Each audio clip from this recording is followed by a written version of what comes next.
guys, welcome to another devlog about my Metroidvania project in Unity. I didn't have as much time as I would have liked this week, but the plan was to tweak the combat system a little bit. The reason is simple. When I tried to play Hollow Knight again for a while, I found out that I don't really enjoy that combat style. Just one basic attack in all directions and that's it. And that has basically been the case in my project so far as well.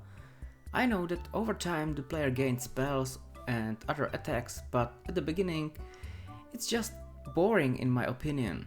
So I was thinking about how to make the combat more fun. The first idea is to add a combo attack. It still works pretty much the same as before, but now we have 3 consecutive but different attacks. As you can see, each swing now has a different color. It works both on the ground and in the air. Previously, you could attack in all directions. Now this combo is only to the side or in front of you, but it has an enlarged hitbox, so you can hit above and below you as well. In games like Crash Bandicoot, Jak and Daxter and others, there is a so-called dive attack or stomp attack. So I thought, why not have it in the game too?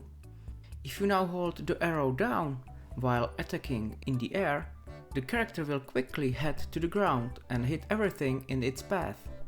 This changes the gameplay quite a bit. Previously, the player could bounce off enemies when attacking down and reach higher platforms or overcome distances. Although it was an interesting mechanic, that's all gone now. But instead I came up with a new idea.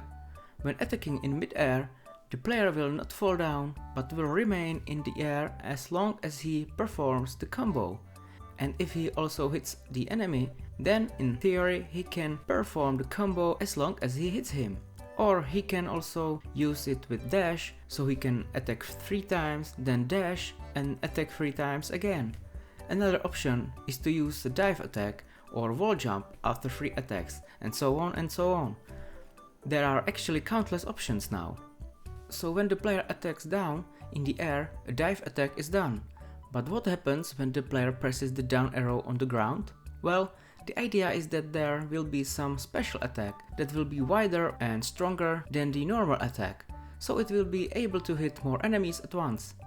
But the disadvantage will be the attack will take some time, so the player will be more vulnerable. By cancelling the basic attacks in all directions, there is still the possibility for some interesting attack for the up arrow.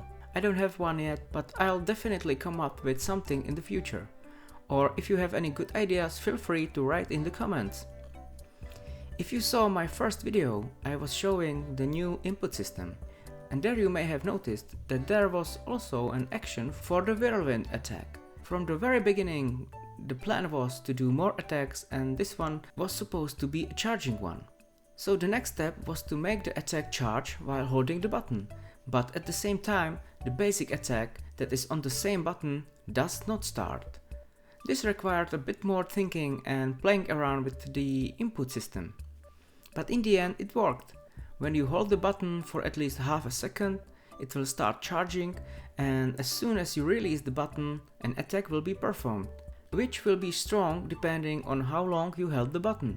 But again, the disadvantage is that the player will be more vulnerable. He can move while he is charging up. You may have noticed that I modified the UI a bit. I removed the hearts that were meant to represent health. I'm thinking that instead of individual lives, there would be just one bar. I'm not entirely sure about that though, so I only deleted the hearts for now and I have to figure it out later.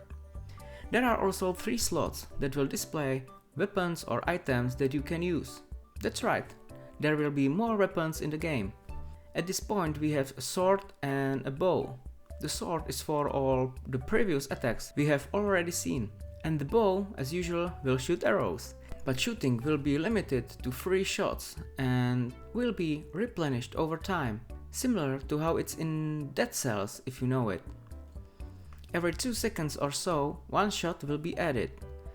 I find this to be a great solution instead of having to deal with collecting arrows or figuring out some other way.